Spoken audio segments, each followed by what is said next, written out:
Physics class റൂമിലേക്ക് എല്ലാവർക്കും വീണ്ടും സ്വാഗതം. 10ാം ക്ലാസ്സിലെ ഒന്നാമത്തെ ചാപ്റ്ററിൻ്റെ ലെറ്റസ് അസസ് വിലയിരുത്താം. അതിലെ 17 ചോദ്യങ്ങളാണ് ഇവിടെ ചർച്ച ചെയ്യുന്നത്. First question, fuse wire is to be used by understanding the amperage correctly.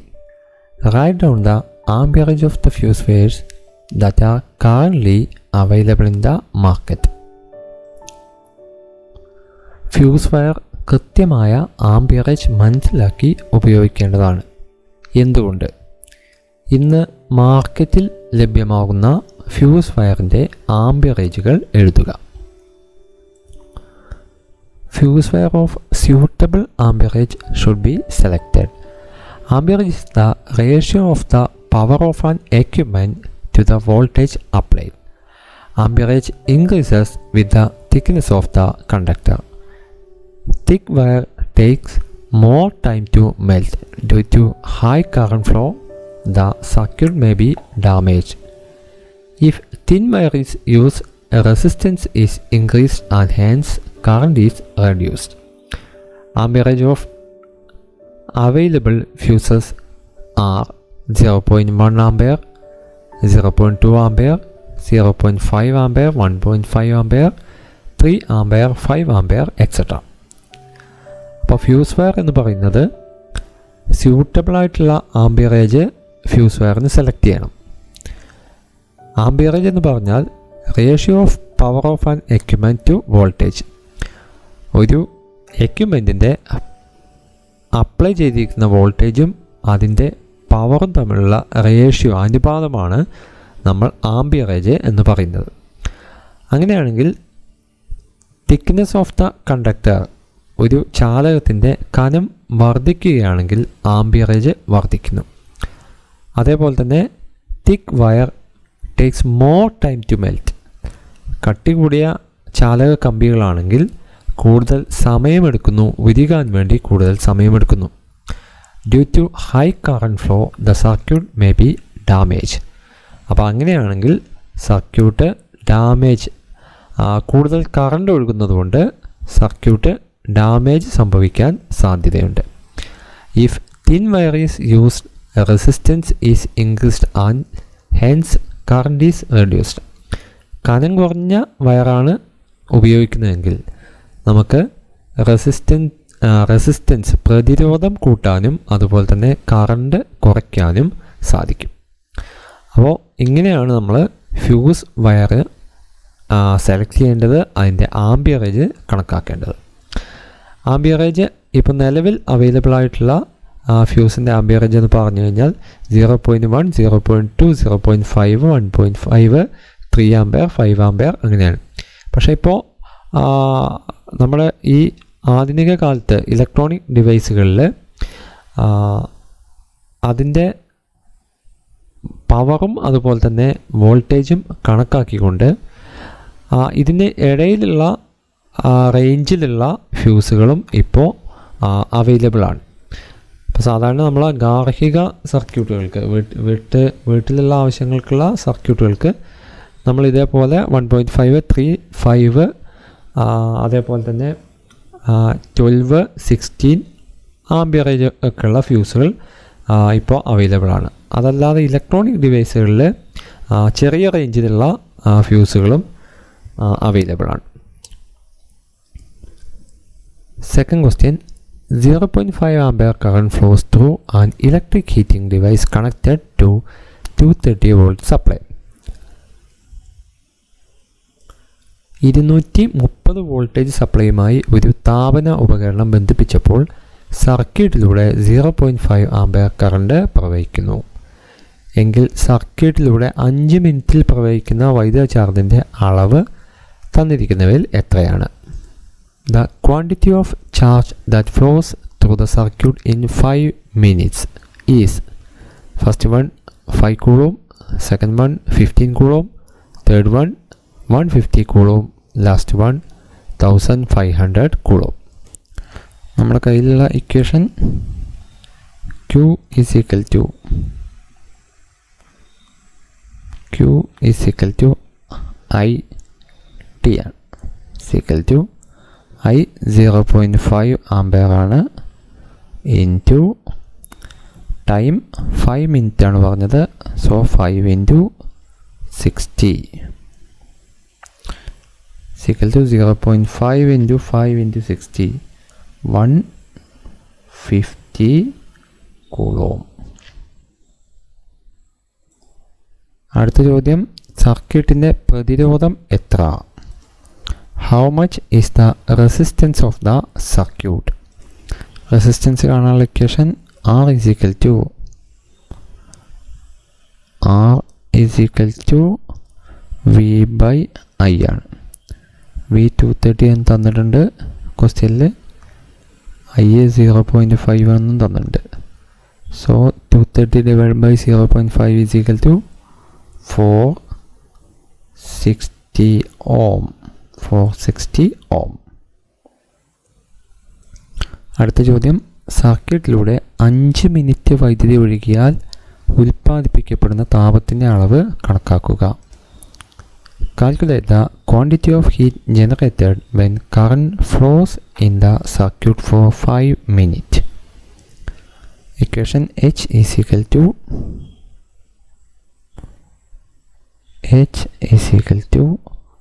I square RT is equal to I 0.5 ആണ്. 0.5 whole square into R നമുക്ക് കിട്ടി 460 ആണ്. 460 ഇൻറ്റു ടൈം 5 മിനിറ്റ് ആണ്. 5 minute 5 into 60 300. So I square 0.5 whole square into 460 into 300 is equal to, multiply ചെയ്യുമ്പോൾ 34500 joule answer കിട്ടും. അടുത്ത ചോദ്യം, സർക്യൂട്ടിലെ വയറിൻ്റെ പ്രതിരോധം അവഗണിച്ചാൽ അതിൽ ബന്ധിപ്പിച്ച താപന ഉപകരണത്തിൻ്റെ പവർ എത്ര? How much is the power of the heating device connected to the circuit if we ignore the resistance of the circuit wire? Power കാണാനുള്ള equation P is equal to VI. V നമുക്കറിയാം, voltage 230 volt ആണ്. 230 into I 0.5 is equal to 115 watt. അടുത്ത ചോദ്യം, joule നിയമപ്രകാരം വൈദ്യുതി പ്രവഹിക്കുന്ന സർക്യൂട്ടിൽ ഉൽപ്പാദിപ്പിക്കപ്പെടുന്ന താപം H is equal to I square RT ആണ്. ഉപകരണം പ്രവർത്തിക്കുന്ന വോൾട്ടതയിൽ വ്യത്യാസം വരുത്താതെ പ്രതിരോധം വർദ്ധിപ്പിച്ചാൽ താപം വർദ്ധിക്കുമോ? വിശദീകരിക്കുക. According to Joule's law, the heat generated due to the flow of current is H is equal to I square RT. Will the heat developed increase on increasing the resistance without changing the voltage? Explain. If we increase the resistance without changing the voltage, then the heat decreases because H inversely proportional to R.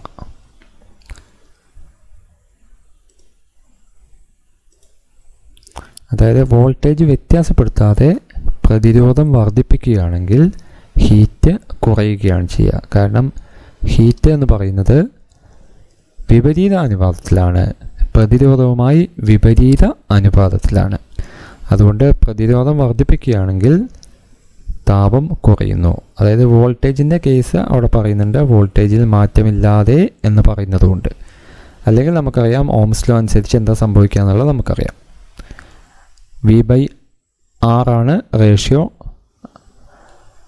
അപ്പോൾ വോൾട്ടേജിനനുസരിച്ച് റെസിസ്റ്റൻസും വോൾട്ടേജും തമ്മിലുള്ള relation നമ്മളവിടെ പഠിച്ചിട്ടുണ്ട്, ബന്ധം നമ്മളവിടെ പഠിച്ചിട്ടുണ്ട്. അപ്പോൾ അതുകൊണ്ട് വോൾട്ടേജിനെ ഇവിടെ നമ്മൾ മാറ്റി നിർത്തിയാൽ എന്നാണ് ക്വസ്റ്റ്യനിൽ പറഞ്ഞിട്ടുള്ളത്. അപ്പോൾ മാറ്റി നിർത്തി കഴിഞ്ഞാൽ വിപരീത അനുപാതമായിരിക്കും താപവും ഉൽപ്പാദിപ്പിക്കുന്ന താപവും അതേപോലെ പ്രതിരോധവും തമ്മിലുള്ളത്. അടുത്ത ചോദ്യം, 230 വോൾട്ടിൽ പ്രവർത്തിപ്പിക്കാൻ തയ്യാറാക്കിയ ഒരു താപന ഉപകരണവുമായി ബന്ധപ്പെട്ട വിവരങ്ങളാണ് പട്ടികയിൽ. ഉപകരണത്തിൻ്റെ വോൾട്ടതയിലും പ്രതിരോധത്തിലും വരുത്തുന്ന മാറ്റങ്ങൾ താപത്തിലും പവറിലും ഉണ്ടാക്കുന്ന മാറ്റം കണക്കാക്കി പട്ടിക പൂർത്തിയാക്കുക. പൂർത്തീകരിച്ച പട്ടിക വിശകലനം ചെയ്ത് ചോദ്യങ്ങൾക്ക് ഉത്തരം എഴുതുക. The table shows details of an electric heating device designed to work in 230 volt. Complete the table by calculating the change in the heat and power on changing the voltage and resistance of the device. Analyze the table and answer the following questions.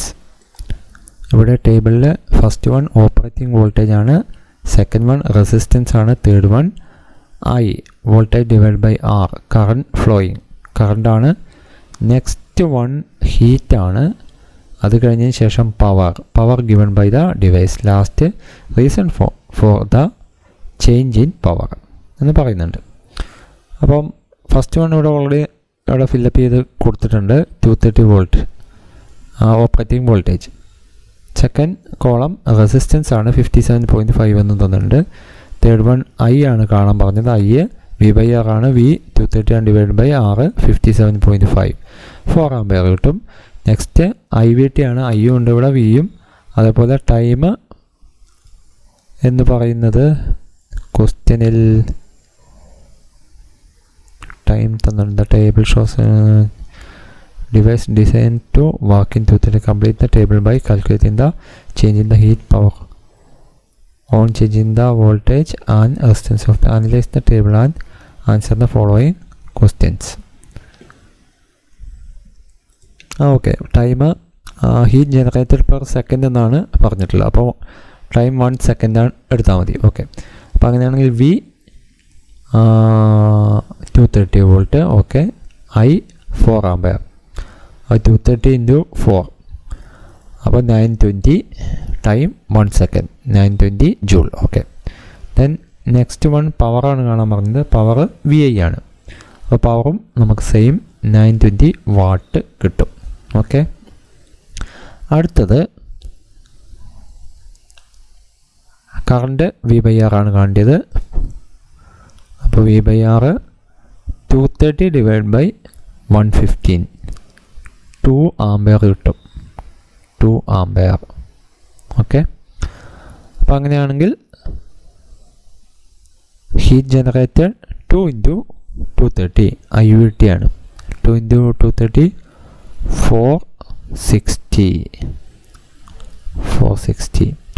പവറും 460. Next 230 current 1 ampere, ഇവിടെ 230 joule, ഇവിടെയും 230 joule, 230. Okay, next 115 57.5. അപ്പോൾ അവിടെ നമുക്ക് 2 ampere കിട്ടും, 2 ampere, ഇവിടെ 230, ഇവിടെയും 230. Next 460 ആണ്, 460 57.5 8 ആംപിയർ കിട്ടും, 8 ആംപിയർ, 8 ആംപിയർ. അപ്പോൾ 1840 ജൂൾ, ഇവിടെയും 1840 840. Sorry, 1840 അല്ല,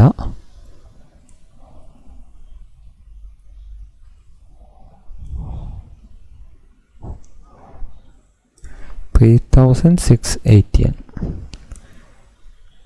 3680. 3680. ഓക്കെ. ഇനി ലാസ്റ്റ് കോളം അതും കൂടെ നമ്മൾ നോക്കണം. Reason for the change in power. പവറിൽ വ്യത്യാസമുണ്ടാകാൻ കാരണമെന്ത് എന്നാണ് ക്വസ്റ്റ്യൻ. അപ്പോൾ ഫസ്റ്റ് ഒന്നാമത്തെ നോക്കാം. ഒന്നാമത്തത് 920 ജൂൾ, 920 വാട്ട്. അപ്പോൾ രണ്ടാമത്തത് 230 വോൾട്ട്, 115 ഓം. അങ്ങനെ നമുക്കിവിടെ പവർ, ഒന്നാമത്തെ പവർ 920 വാട്ടും രണ്ടാമത്തത് 460 വാട്ടുമാണ് കിട്ടിയത്. അപ്പോൾ എന്തുകൊണ്ട് ചേഞ്ച് ചെയ്തു, പവറിൽ വ്യത്യാസം വരാൻ എന്താണ് കാരണം? അപ്പോൾ നമുക്ക് പറയാം ഡിഫറൻസ് ഇൻ റെസിസ്റ്റൻസ്. ഇവിടെ റെസിസ്റ്റൻസ് മാറിയതുകൊണ്ടാണ് നമുക്ക് പവറിൽ വേരിയേഷൻ വന്നത്. അപ്പോൾ ഡിഫറൻസ് ഇൻ റെസിസ്റ്റൻസിലുള്ള വ്യത്യാസം എന്ന് ഇവിടെ ലാസ്റ്റ് കോളത്തിൽ ഫില്ല് ചെയ്യണം. ഇവിടെ എഴുതണം ഡിഫറൻസ് ഇൻ റെസിസ്റ്റൻസ് പ്രതിരോധത്തിലുള്ള വ്യത്യാസം. ഓക്കെ.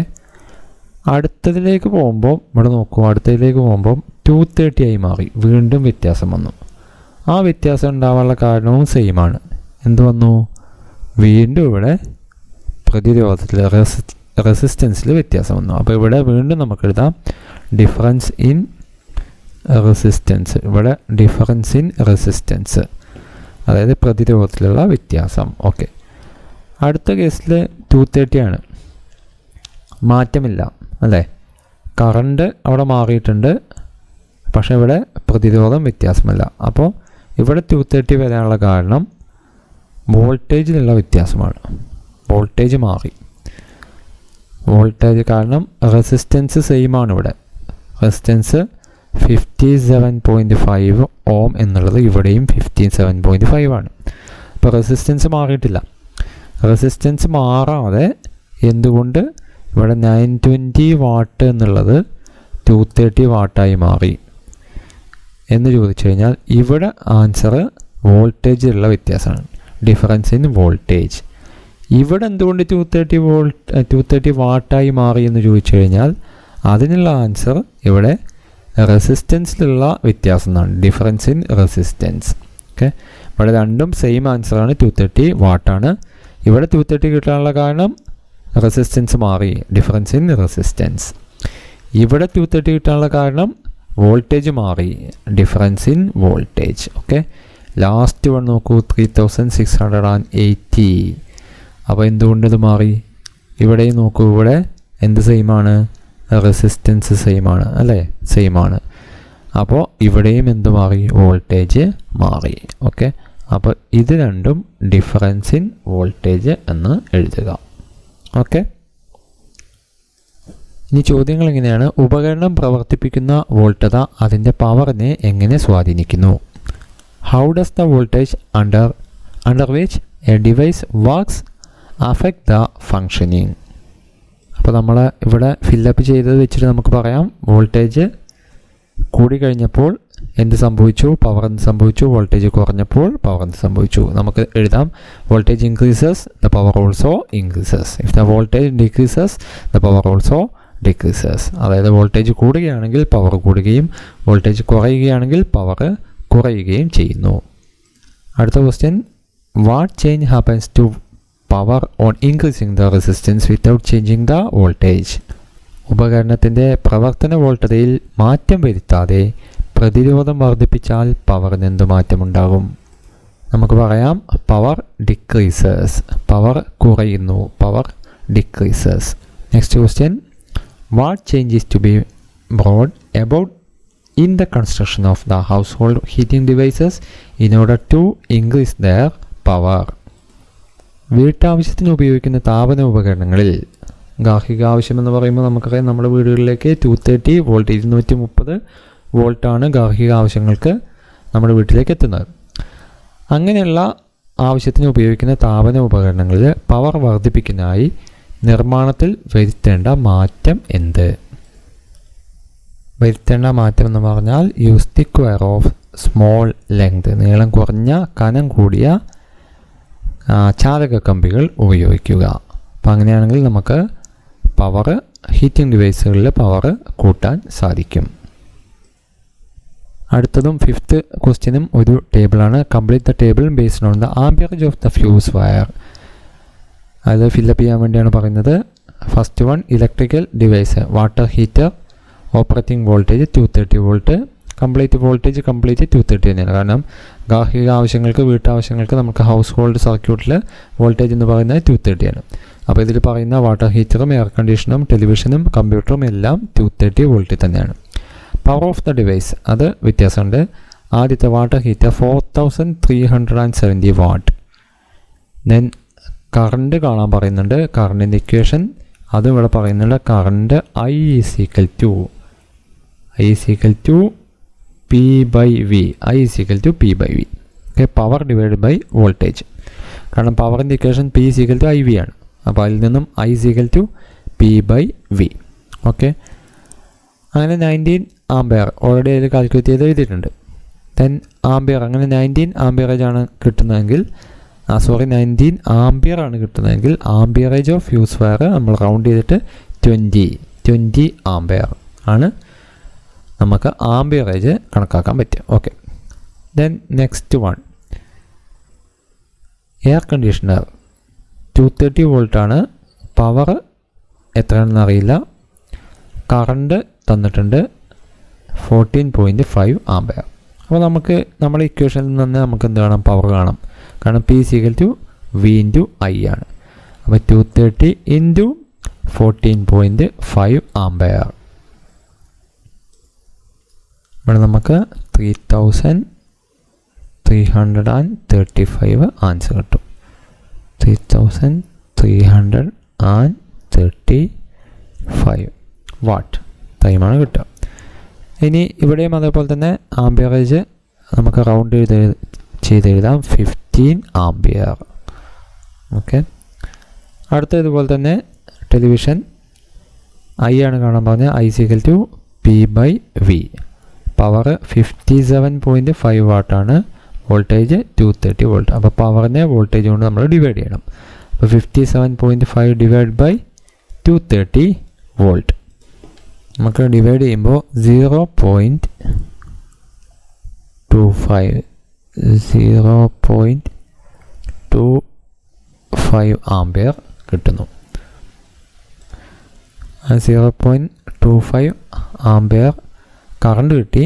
Amperage 0.3 ampere.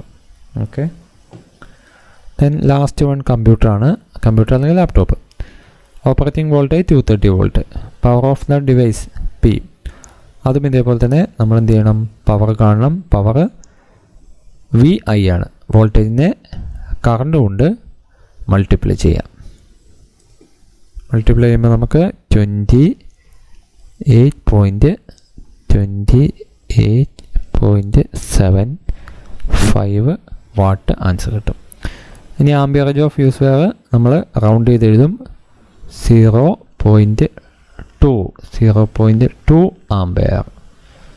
0.2 ആംപിയർ. ഇവിടെ 0.125 ആണ്. റൗണ്ട് ചെയ്തിട്ട് നമ്മൾ 0.2 ആംപിയർ ആണ് ആംപിയറേജ്. അടുത്ത ചോദ്യം എങ്ങനെയാണ്? A 230 volt 115 watt filament lamp works in a circuit for 10 minutes. First question, what is the current flowing through the bulb? Second question, how much is the quantity of charge that flows through the bulb in 10 minutes?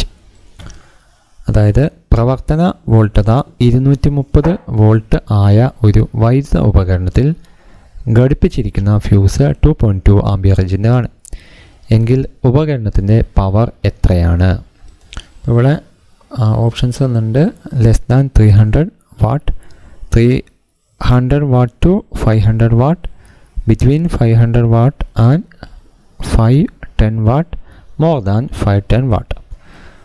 അതായത് 300 വാട്ടിൽ കുറവാണോ, 500 വാട്ടിനും 510 വാട്ടിനും ഇടയിലാണോ, 510 വാട്ടിൽ കൂടുതലാണോ, 300 what മുതൽ 500 what വരെയാണോ.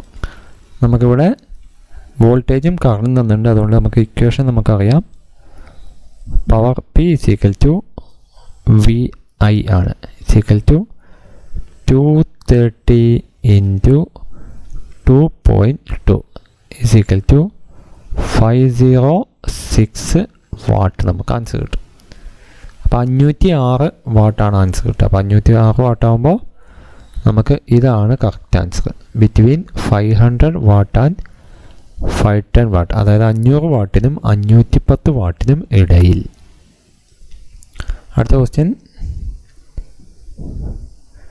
A 230 volt 115 volt filament lamp works in a circuit for 10 minutes. What is the current flowing through the bulb? How much is the quantity of charge that flows through the bulb in 10 minutes? ഒരു 230 volt 115 what filament lamp സർക്യൂട്ടിൽ 10 minute പ്രവർത്തിപ്പിക്കുന്നു. ബൾബിലൂടെ പ്രവഹിക്കുന്ന current എത്ര? 10 മിനിറ്റിനുള്ളിൽ ബൾബിലൂടെ പ്രവഹിക്കുന്ന electric charge എത്ര? ആദ്യം നമുക്ക് കറണ്ട് കാണാം. കറണ്ട് I =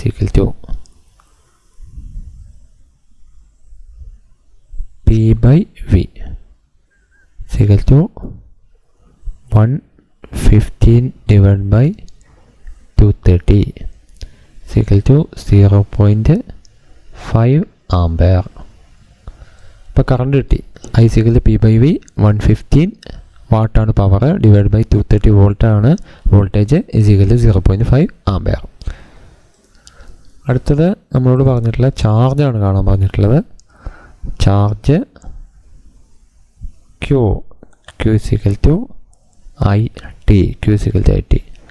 I 0.5 ആംപെയർ ആണ്. ഇൻറ്റു ടൈം 10 മിനിറ്റ് ആണ്. 10 മിനിറ്റ് എന്ന് പറഞ്ഞാൽ 10 × 60 600 300 coulomb.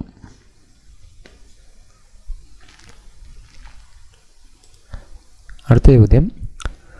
An electric heater conducts 4 ampere current when 60 volt is applied across its terminals. What will be the current if the potential difference is 120 volt? ഒരു electric ഹീറ്ററിൻ്റെ ടെർമിനലിനിടയിൽ 60 volt 60 volt നൽകുമ്പോൾ അത് 4 ampere current കടത്തിവിടുന്നു എങ്കിൽ potential വ്യത്യാസം 120 volt ആയാൽ current എത്രയായിരിക്കും? So ഇവിടെ നമ്മൾ ആദ്യം തന്നെ റെസിസ്റ്റൻസ് കാൽക്കുലേറ്റ് ചെയ്യാണ്. R = V/I. നമുക്ക് തന്നിട്ടുള്ളത് വോൾട്ടേജ് 60 ആണ്. 60 / 4 ആണ് കറണ്ട്, 4 ആംപെയർ ആണ് കറണ്ട്.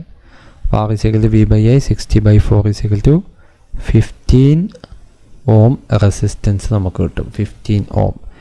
ഇനി വോൾട്ടേജ് ചേഞ്ച് ചെയ്യുന്നു എന്നാണ് ക്വസ്റ്റ്യനിൽ പറഞ്ഞത്. വോൾട്ടേജ് ചേഞ്ച് ചെയ്തിട്ട് വോൾട്ടേജ് ചേഞ്ചസ് ടു 120 വോൾട്ട് 120 വോൾട്ടിലേക്ക് ചേഞ്ച് ചെയ്യുന്നു എന്നാണ് പറഞ്ഞത്.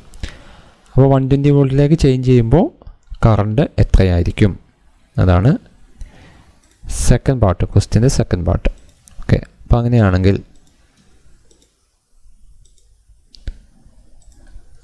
വീണ്ടും നമ്മൾ കറണ്ട് കാണുകയാണ്. Current I = V/R voltage change ചെയ്തു, 120 വോൾട്ടായി. 120 / റെസിസ്റ്റൻസ് നമ്മൾക്ക് ഫസ്റ്റ് പാർട്ടിൽ നമ്മൾ ചെയ്ത് കിട്ടി. റെസിസ്റ്റൻസ് R = 15 ആണ്. =120/15 = 8 ആംപെയർ. എട്ടാമത്തെ ചോദ്യം. ക്ലാസ്സിൽ 2 ഓം 3 ഓം 6 ഓം പ്രതിരോധമുള്ള പ്രതിരോധകങ്ങൾ നൽകിയിരിക്കുന്നു. ഇവ 3 ഉപയോഗിച്ച് നിർമ്മിക്കാവുന്ന ഏറ്റവും കൂടിയ പ്രതിരോധം എത്ര? അതേപോലെ കുറഞ്ഞ പ്രതിരോധം എത്ര? three resistors of 2 ohm, 3 ohm and 6 ohm are given in the class. What is the highest resistance that you can get using all of them? Second B, what is the least resistance that you can get using all of them? Then third question C, can you make a resistance 4.5 ohm using these three? Draw the circuit. ഇവ മൂന്നും പ്രയോജനപ്പെടുത്തി 4.5 ഓം പ്രതിരോധം ഉളവാക്കാൻ കഴിയുമോ? Circuit ചിത്രീകരിക്കുക. അപ്പോൾ highest resistance എന്ന് പറഞ്ഞാൽ അത് സീരീസിലാവുമ്പോഴാണ് highest resistance നമുക്ക് കിട്ടുക, സീരീസ്. അപ്പോൾ R is equal to R1 plus R2 plus R3 is equal to 2 plus 3 plus 6 is equal to 11 ohm. ഇതാണ് ഹയസ്റ്റ് റെസിസ്റ്റൻസ്. ഇനി ലീസ്റ്റ് നമ്മളോട് കാണാൻ പറഞ്ഞു, ഏറ്റവും കുറഞ്ഞ പ്രതിരോധം ലീസ്റ്റ് കാണാൻ പറഞ്ഞാൽ നമ്മൾ പാരലായിട്ട് കണ്ടാൽ മതി. അപ്പോൾ 1/R is equal to 1/R1 plus 1/R2 plus 1/R3. 1/R is equal to 1/R1 plus 1/R2 plus 1/R3. അപ്പോൾ 1/2 പ്ലസ് നമുക്ക് 3 റെസിസ്റ്റൻസ് ഉള്ളത് 1/2 plus 1/3 plus 1/6 equal to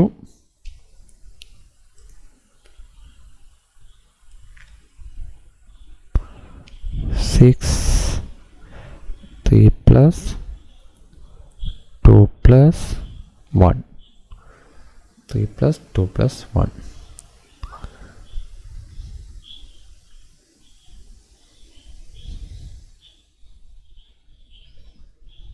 Three plus 2 plus 1 is equal to 6. 6 divided by 6 is equal to 1. അപ്പോൾ നമുക്ക് 1 ഓം answer കിട്ടും.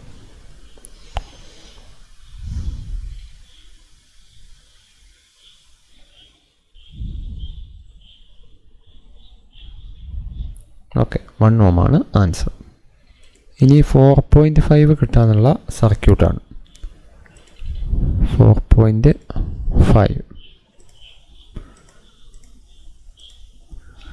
4.5 കിട്ടാൻ ഉള്ള circuit ഇങ്ങനെയാണ്.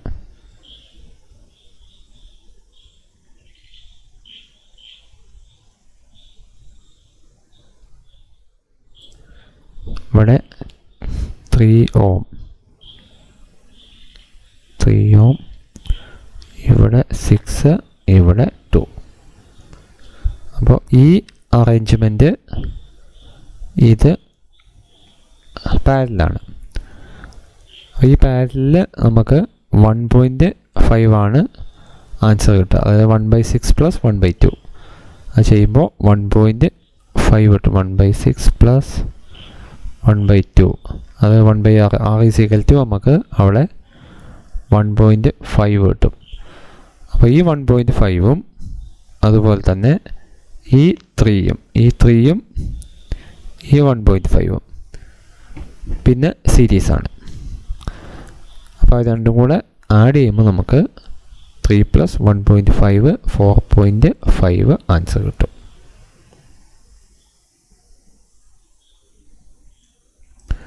Ninth ക്വസ്റ്റ്യനും അതേപോലൊരു ക്വസ്റ്റ്യനാണ്. അപ്പോൾ നമ്മൾ 10th ക്വസ്റ്റ്യനിലേക്ക് കടക്കുകയാണ്. If A bulb is lit after rejoining the part of a broken filament, what change will occur in the intensity of the light from the lamp? What will be the change in the power of the bulb? ഒരു ബൾബിലെ പൊട്ടിയ filament ഭാഗങ്ങൾ വീണ്ടും ചേർത്ത് വെച്ച് പ്രകാശിപ്പിച്ചാൽ ബൾബിൻ്റെ പ്രകാശത്തിന് എന്ത് മാറ്റമാണ് ഉണ്ടാവുക? ബൾബിൻ്റെ പവറിന് എന്ത് മാറ്റം സംഭവിക്കും? അപ്പോൾ എന്ത് മാറ്റം സംഭവിക്കുമെന്ന് ചോദിച്ചു കഴിഞ്ഞാൽ ആ പൊട്ടിയ ഫിലമെൻറ്റ് ചേർത്ത് വെച്ച് വീണ്ടും നമ്മൾ റീജോയിൻ ചെയ്താണ്, കൂട്ടി യോജിപ്പിച്ചാണ്. അപ്പോൾ നീളം കുറഞ്ഞുണ്ടാവും. അപ്പോൾ തീർച്ചയായിട്ടും നീളം കുറയുമ്പോൾ അവിടെ കറണ്ട് കൂടുകയാണ് ചെയ്യുക. കറണ്ട് കൂടുന്നു, കറണ്ട് കൂടി കഴിയുമ്പോൾ സ്വാഭാവികമായിട്ടും വെളിച്ചം കൂടും. So intensity of bulb increases, power also increases. Intensity of bulb, പ്രകാശ തീവ്രത, ബൾബിൻ്റെ പ്രകാശ തീവ്രത കൂടുന്നു, പവർ കൂടുകയും ചെയ്യുന്നു. Which of the following does not indicate the power of a circuit? എളുപ്പമുള്ള ക്വസ്റ്റ്യനാണ്. I²R നമുക്കറിയാം, പവർ 3 ഇക്വേഷൻ നമ്മൾ പഠിച്ചിട്ടുണ്ട്. പവറുമായിട്ട് ബന്ധമില്ലാത്ത സമവാക്യം ഏതാണെന്നുള്ളതാണ് ചോദ്യം. I²R, I² എന്ന് പറയുന്നത് പവറാണ്. Yes. Then P = VI, power VI, അതും ശരിയാണ്. പിന്നെ P = V²R, അതും ശരിയാണ്. അപ്പോൾ C ഇതാണ് തെറ്റ്.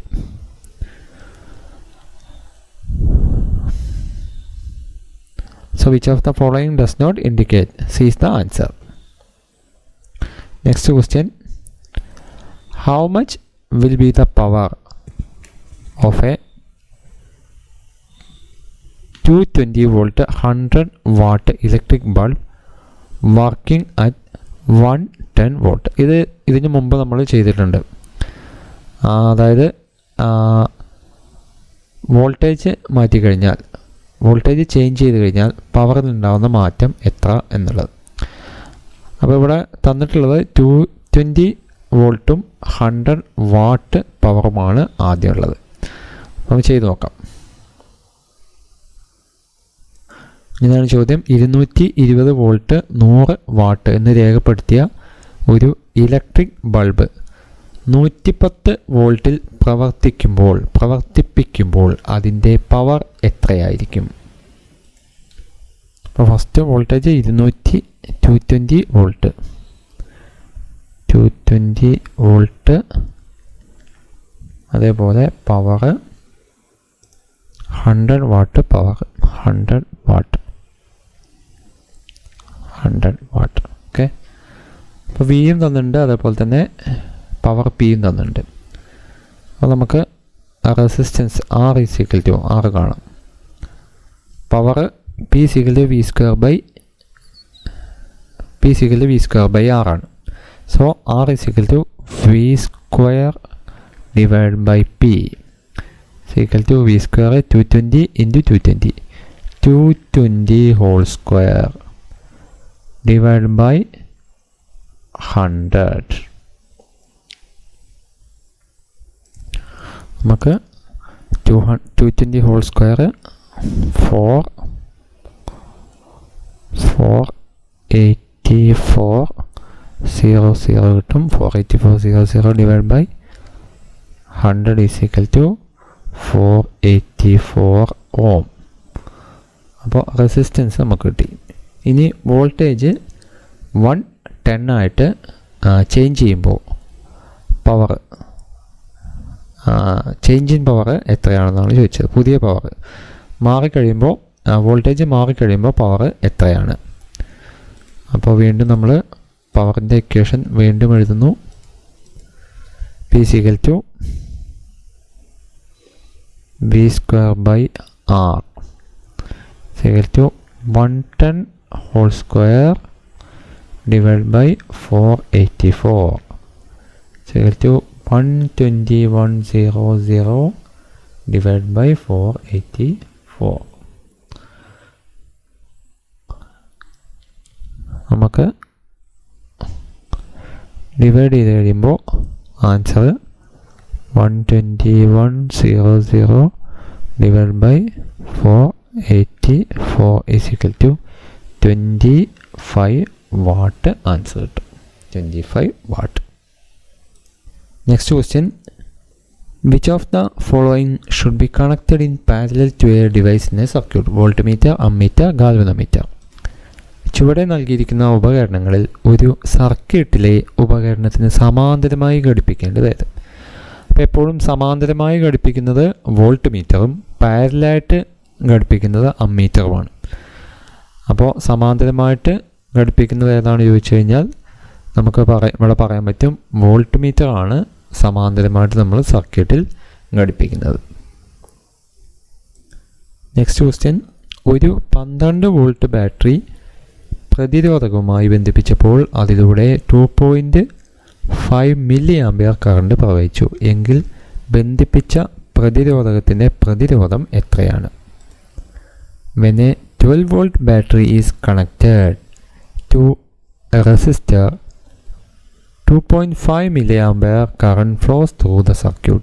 If so, what is the resistance of the resistor? അപ്പോൾ നമുക്കിവിടെ റെസിസ്റ്റൻസ് ആണ് കാണേണ്ടത്. Resistance R is equal to V by I is equal to 12 divided by 2.5 milli ampere ആണ്. അതായത് 12 ഡിവൈഡ് ബൈ 2.5 ഡിവൈഡ് ബൈ 1000. നമ്മൾ അതിനെ ആംപിയറിലേക്ക് കൺവേർട്ട് ചെയ്യണം. അപ്പോൾ 2.5 മില്ലി ആംപിയർ എന്നുള്ളത് ആംപിയറിലേക്ക് കൺവേർട്ട് ചെയ്യുമ്പോൾ 2.5 ഡിവൈഡ് ബൈ 1000. അപ്പോൾ നമുക്ക് R is equal to 12 divide by 2.5 divide by 1000 എന്നുള്ളത് 12 ഇൻറ്റു 1000 ആവും. കാരണം 12 ഡിവൈഡ് ബൈ 2.5 ഡിവൈഡ് ബൈ 1000 ആണ്. അപ്പോൾ 12 ഇൻറ്റു 1000 is equal to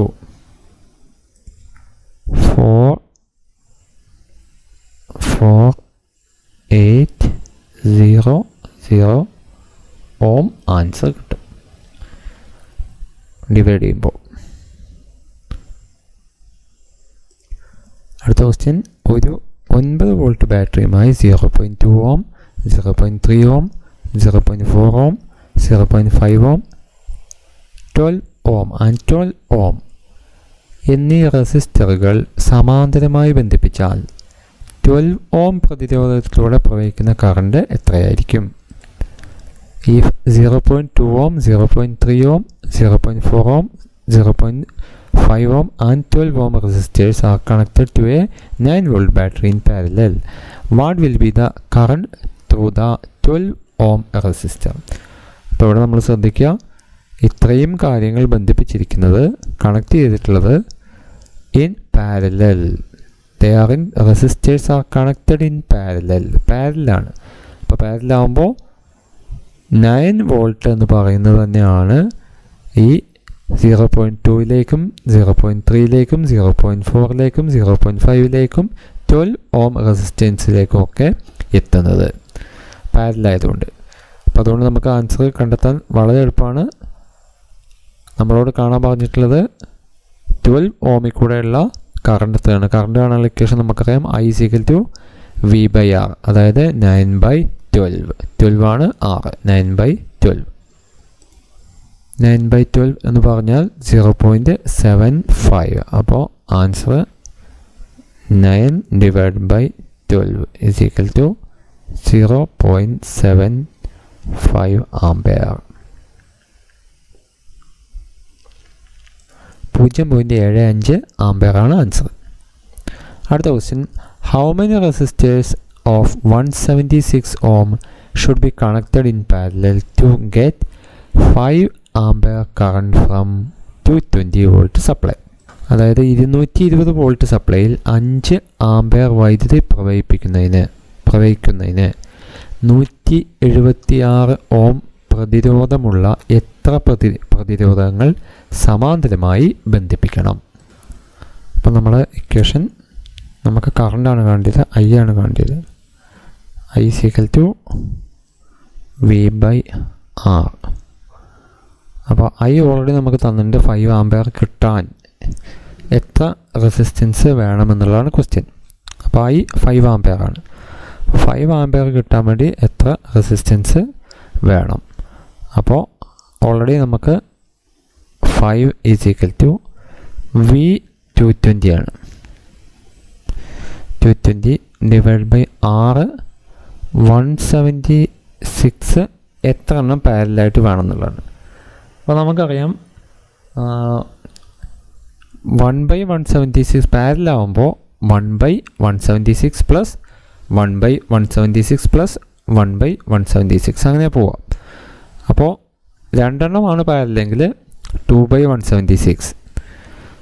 ഇനി 3 എണ്ണമാണെങ്കിൽ 3/176. ഇനി 4 എണ്ണമാണെങ്കിൽ 4/176. 5 ആണെങ്കിൽ 5/176. അങ്ങനെയാണ് നമുക്ക് കാൽക്കുലേഷൻ ചെയ്യുമ്പോൾ കിട്ടുക. കാരണം 1/r1 + 1/r2 + 1/r3 അങ്ങനെ ചെയ്യുമ്പോൾ. അതേപോലെ തന്നെ r =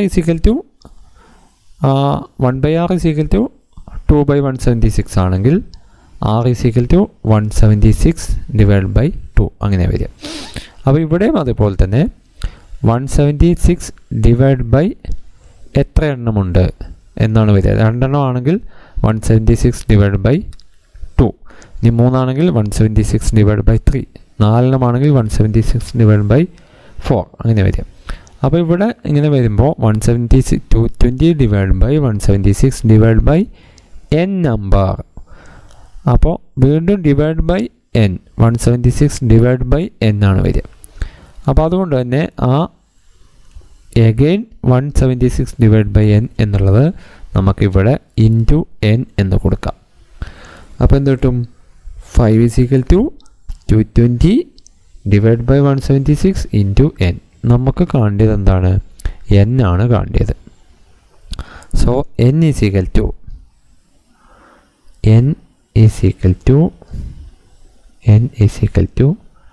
5 × 176/220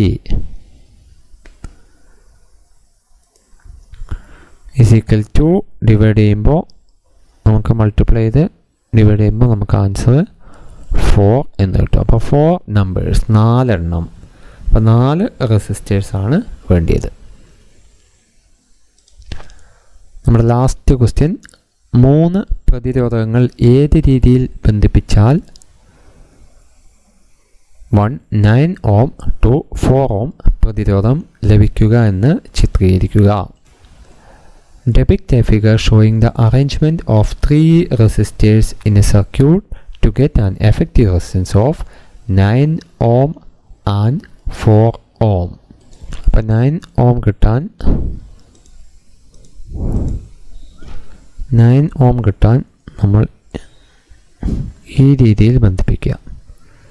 6 ohm 3 6 ohm റെസിസ്റ്ററുകളെ 6 6 6 ഈ രീതിയിൽ ബന്ധിപ്പിച്ചാൽ നമുക്ക് 9 ohm നമുക്ക് കിട്ടും. 9 ohm. ഇനി അടുത്തത്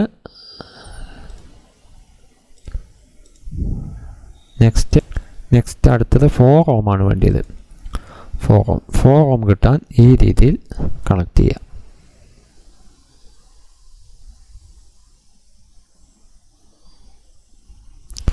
അപ്പോൾ നമുക്ക് ആൻസർ 4 ohm ആൻസർ കിട്ടും. ഓക്കെ, അപ്പോൾ നമ്മൾ ഫസ്റ്റ് ചാപ്റ്ററിൻ്റെ ലെറ്റസ് അസസ് കംപ്ലീറ്റ് നമ്മൾ ഡിസ്കസ് ചെയ്തു. അപ്പോൾ ഇതിൽ എന്തെങ്കിലും ഡൗട്ട് ഉണ്ടെങ്കിൽ കമൻറ്റ് ചെയ്യുക. അതുപോലെ തന്നെ മെയിലിലോ അല്ലെങ്കിൽ ഫോൺ നമ്പറിലോ വാട്സപ്പിലോ മെസ്സേജ് ചെയ്യുക. വീണ്ടും നമ്മൾ നെക്സ്റ്റ് ചാപ്റ്ററിൻ്റെ ക്വസ്റ്റ്യൻ ആൻസറുമായിട്ട് വീണ്ടും എത്തും. ചാനൽ നിങ്ങൾ സബ്സ്ക്രൈബ് ചെയ്തിട്ടില്ല എന്നുണ്ടെങ്കിൽ ചാനൽ സബ്സ്ക്രൈബ് ചെയ്യുക.